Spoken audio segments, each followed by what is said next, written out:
कानी बहू। किशोरी लाल जी के बेटे राघव की शादी की बात जगह जगह चल रही थी, लेकिन किशोरी लाल जी को कोई लड़की पसंद ही नहीं आती थी। और उसकी एक ही वजह थी, किशोरी लाल जी का लालची होना। उनको लड़की वालों से मोटा दहेज चाहिए था और इसी चक्कर में एक दिन वो एक बहुत पैसे वाले के घर अपने बेटे का रिश्ता लेकर पहुंचे।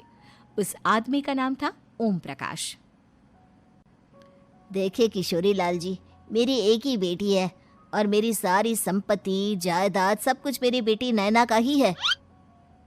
पापा, नाम से लगता है बहुत खूबसूरत होगी। कितना अच्छा नाम है ना, नैना। ओ, वैसे बात तो सही है आपकी। अब इतना पैसा है, जमीन जायदाद है, इकलौती बेटी, आप भी क्या करेंगे? सब कुछ उसे ही देंगे ना। बिल्कुल ठीक पहचाना आपने। बस बेटी की शादी और सारी जायदाद उसके नाम। पापा, बिना देखे हाँ कर दीजिए ना। इतना अच्छा रिश्ता फिर कहाँ मिलेगा? माला माल हो जाएंगे हम। मैं अपनी बेटी को बुलाता हूँ। अरे नहीं नहीं नहीं नहीं, आपकी बेटी का नाम नैना है, सुनकर ही लगता है बहुत सुंदर होगी। रहने दीजिए अंकल, मैं तो आपकी बेटी के नाम से ही इतना खुश हो गया हूँ कि उसे बिना देखे शादी करने को तैयार हूँ। अब तो मैं उसका चेहरा सीधे शादी के बाद ही देखूंगा। और इस तरह राघव नैना का चेहरा नहीं देखता और उससे शादी कर लेता है। शादी के बाद अपनी सुहाग रात पर जब राघव नैना का घूंघट उठाकर देखता है तो नैना की आंखें बंद थी। कितने खूबसूरत हो तुम नैना, जरा अपनी आंखें खोलकर मेरी तरफ देखो तो सही। नहीं, मुझे शर्म आती है। अरे, मैंने तुम्हें शादी से पहले भी नहीं देखा, और अब अगर तुम आंखें खोलकर मुझे देखोगी भी नहीं तो मुझे अच्छा कैसे लगेगा? इससे पहले कि नैना अपनी आंखें खोलकर राघव की तरफ देखती, अचानक से लाइट चली गई और राघव नैना को पूरी तरह से देख भी नहीं पाया। अगली सुबह नैना राघव के लिए नाश्ता बनाकर लेकर आई।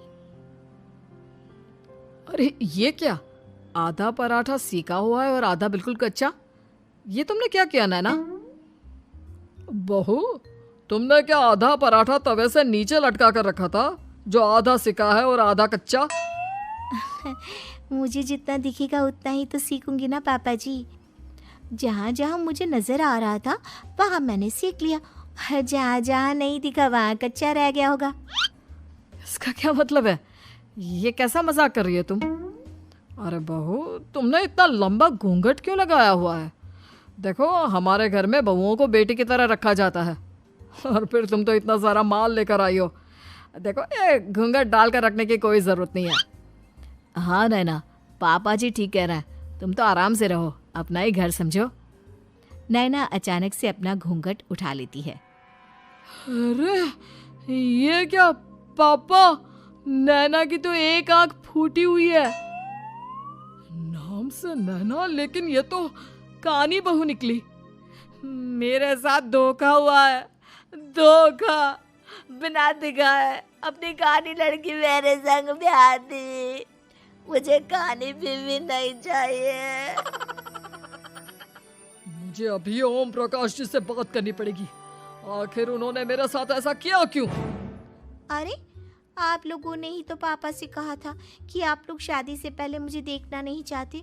अब मेरे पापा पर क्यों इल्जाम लगा रहे हैं? अरे लेकिन उन्हें बताना तो चाहिए था ना कि तुम कानी हो, एक आंख से तुम्हें दिखाई नहीं देता। किशोरी लाल और राघव नाराज होकर ओम प्रकाश को अपने घर बुलाते हैं। पापा जी, ये आपने क्या किया? शादी से पहले बताया क्यों नहीं कि नैना की आंखों में परेशानी है? अरे, आप ही ने तो लड़की देखने से मना कर दिया था। अरे लेकिन आप बता तो सकते थे। आपको तो हमारी बेटी की प्रॉपर्टी चाहिए थी, वो भी पूरी की पूरी। अब क्या हुआ अगर उसे आधा दिखाई देता है? प्रॉपर्टी तो आपको पूरी मिल गई ना। अरे ये क्या बात हुई? मेरी शादी प्रॉपर्टी से नहीं, आपकी बेटी से हुई है। अब ये तो पहले सोचना चाहिए था, तब तो मेरी प्रॉपर्टी देखकर तुम्हारी जुबान लप लपा रही थी। लेकिन मैं कानी लड़की को अपनी बीवी बनाकर नहीं रख सकता। पापा, कुछ करिए ना आप। हाँ, करता हूँ। देखिए ओम प्रकाश जी, आप हमारे साथ ऐसा नहीं कर सकते। और तुम देखो, अगर तुमने मेरी बेटी से शादी तोड़ी ना, तो जो भी प्रॉपर्टी मैंने तुम्हें दी है वो तो पूरी की पूरी वापस ले ही लूँगा, और आधी प्रॉपर्टी तुम्हारी भी लूँगा। अरे मेरी आधी प्रॉपर्टी भला क्यों लेंगे आप? इसलिए क्योंकि मेरी बेटी को आधा नज़र आता है और उसकी नज़र अभी तक तुम्हारी आधी जायदाद पर ही पड़ी है। अब तुम उसे घर से निकालोगे तो कुछ तो लेकर जाएगी ना।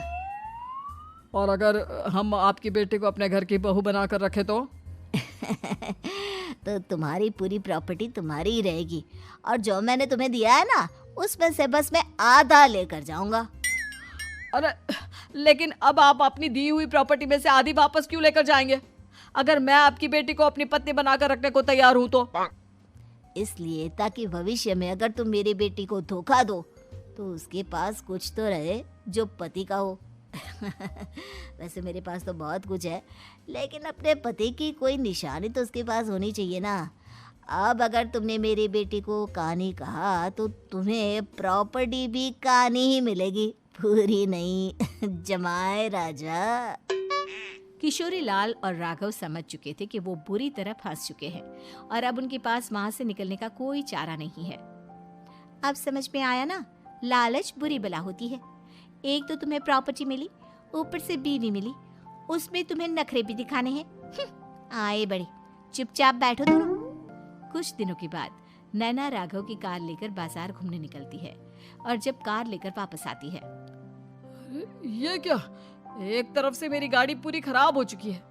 लगता है तुमने मेरी गाड़ी को किसी दूसरी गाड़ी के साथ एक्सीडेंट किया है। अरे अरे कितना बड़ा नुकसान कर दिया तुमने बहू। वो क्या है ना पापा जी, मुझे एक आंख से दिखाई नहीं दे रहा था, सामने से गाड़ी आ रही थी। मुझे तो सिर्फ आधा ही दिखाई दिया और वो गाड़ी मेरी कार से रगड़ते हुए निकल गई।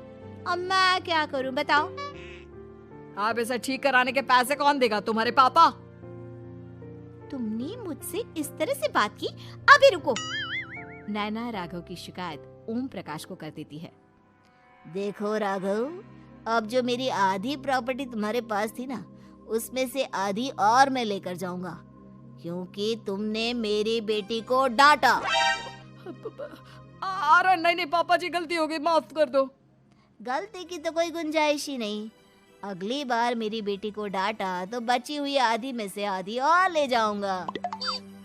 लालच के चक्कर में हम दोनों ने बहुत बड़ी गलती कर दी बेटा। एक तो तुम्हें कानी बहू मिली और ऊपर से जो माल मिला वो भी काना।